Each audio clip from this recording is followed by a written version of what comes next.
My Name is Benedetta menceritakan tentang Lesanto, seorang pembunuh bayaran yang telah tobat dan bersembunyi di kota kecil yang bernama Trentino Alto Adige, negara Italia.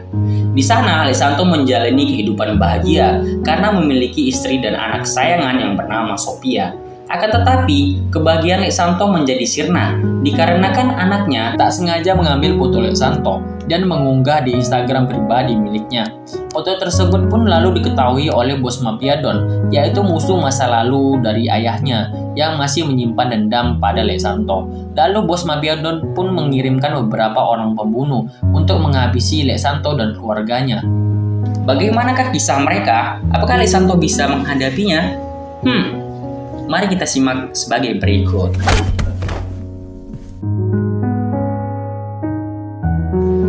Film dibuka dengan pertandingan bola ski putri Lesanto yang bernama Sophia. Walaupun pertandingan itu cukup alot dan menguras emosi Sophia, namun kala itu Sophia berhasil membawa timnya meraih juara. Di sini sudah nampak jika Lesanto memiliki keluarga yang bahagia dengan istri dan anaknya. Bahkan Sophia memiliki seorang pacar yang bernama Hakim, dan sepertinya ibu Sophia sangat merestui Sophia dengan Hakim. Keesokan paginya, karena untuk merayakan kemenangan putrinya, Lesanto pun mengajak putrinya untuk bertualang menggunakan mobil Geran 2 melewati sungai, gunung, peceran, dan hutan yang sangat indah.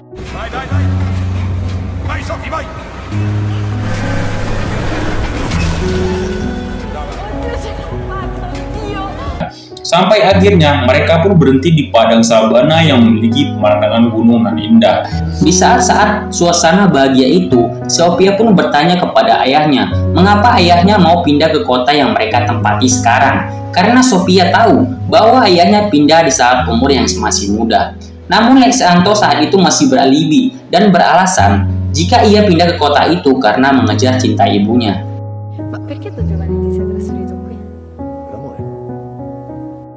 Dan di saat akan pulang, Lesanto pun mencoba memperbaiki kaca spion mobil yang rusak karena berpetualang tadi. Disinilah awal mula malapetaka terjadi. Sophia yang lagi boring saat itu iseng-iseng mengambil gambar Lesanto yang sedang memperbaiki kaca mobil dan mengunggahnya di Instagram pribadi miliknya.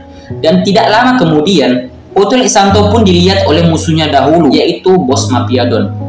Dan setelah memastikan itu adalah Lesanto, bos mafia Don pun mengirim pembunuh untuk menghabisi Lesanto dan seluruh keluarganya.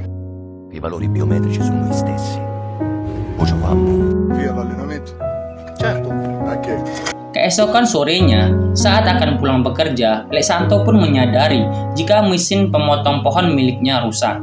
Lesanto pun meminta untuk abang iparnya yang bernama Patrick, kita panggil saja Le Patrick, untuk pulang dahulu dan memintanya untuk menjemput Sophia dari latihan. Sementara itu, Lesanto pun berinisiatif untuk memperbaiki mesin pemotong pohon miliknya, karena inilah sumber pencarian Lesanto selama ini. Setelah sampai rumah, Le Patrick dan Sophia langsung masuk ke dalam rumah. Le Patrick langsung duduk di meja makan, sementara itu Sophia ke atas rumah untuk mengganti baju. Tak lama kemudian, dua orang tak dikenal masuk ke dalam rumah Lesanto. Salah seorang dari kedua orang itu langsung mengayunkan linggis ke arah istri Lesanto. Istri Lesanto yang ketakutan langsung menjerit dan meminta bantuan pada Le Patrick. Akan tetapi, Le Patrick juga sudah terkena linggis di kepalanya.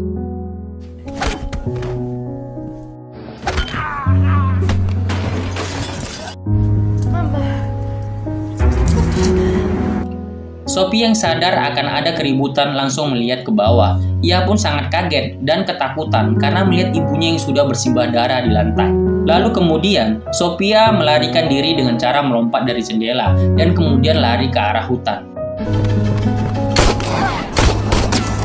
Sang pembunuh yang menyadari jika Sophia melarikan diri langsung mengejarnya dan sempat menembakkan beberapa tembakan, namun Sophia berhasil selamat. Malamnya, Lesanto pun pulang ke rumah. Ia pun sangat kaget karena menemukan abang iparnya yaitu Le Patrick dan istrinya tergeletak bersimbah darah. Lalu ia pun berteriak memanggil Sophia karena saat itu ia tidak menemukan jasad Sophia. Sofia! Sofia! Ternyata Sophia berhasil selamat karena bersembunyi di hutan dan kembali karena menyadari kedatangan mobil ayahnya. Le Santo yang menyadari jika Sophia berhasil selamat langsung membawa Sophia pergi dari sana. Dia pun sempat memberontak karena tidak percaya bahwasanya ibu dan pamannya telah dibunuh. Namun Le Santo berhasil membawa Sophia pergi dari sana walaupun dengan cara yang terpaksa. Lalu mereka pun mendatangi sebuah gedung tua tak berpenghuni dan bersembunyi di sana. Mi arresterebbero. Ma perché tu non hai fatto nulla? Sophia pun memaksa ayahnya untuk melapor polisi. Namun Le Santo tidak mau dan mengatakan bahwa ia yang akan ditangkap. Sophia pun memaksa dan mengancam akan melakukannya sendiri. Namun Le Santo menghentikannya dengan cara membentaknya. Dengan rasa kesedihan yang mendalam, Sophia pun tidak percaya karena ayahnya yang awalnya lembut menjadi sedikit kasar karena hal ini.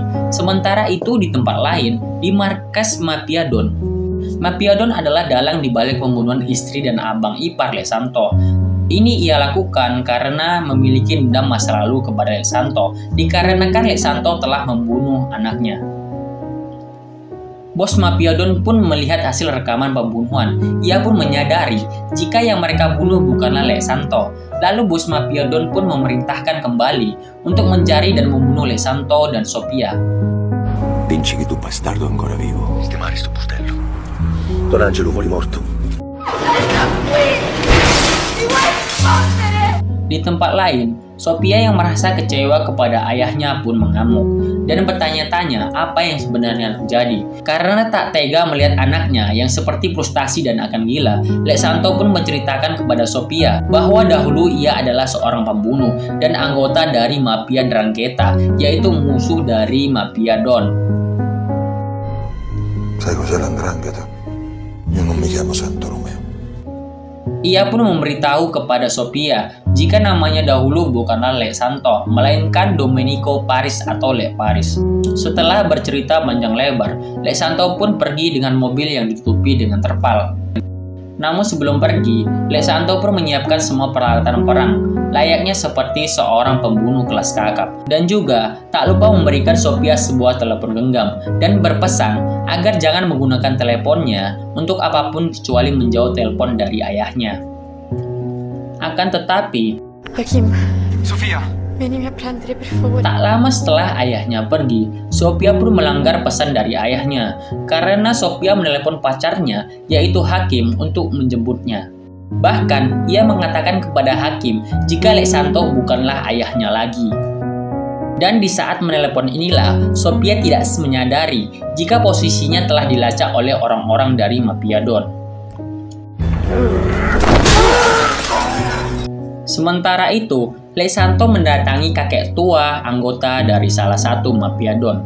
Lalu disinilah kita diperlihatkan bahwasannya Le Santo sebenarnya adalah orang yang sangat kejam karena ia tak sungkan menyiksa dan membunuh kakek tua tersebut untuk menggali informasi. Sadis bingit memang Le Santo ini.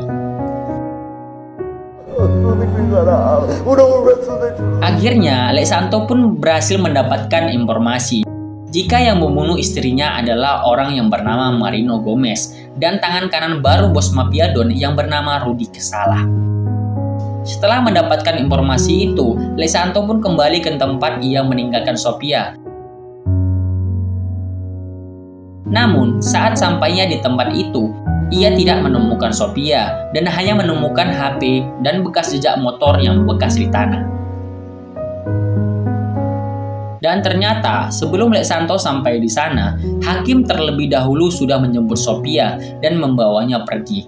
Akan tetapi naasnya, mereka berdua berpapasan dengan pembunuh yang mencari Le Santo. Adegan kejar-kejaran pun terjadi dan beberapa tembakan pun dilayangkan oleh pembunuh yang bernama Marino Gomez. Akan tetapi masih meleset dan tidak mengenai Sophia maupun Hakim. Namun, ternyata Hakim saat itu sedang tidak beruntung karena ia tak sengaja menabrak kayu melintang dan akhirnya mereka pun tersungkur dan terjatuh.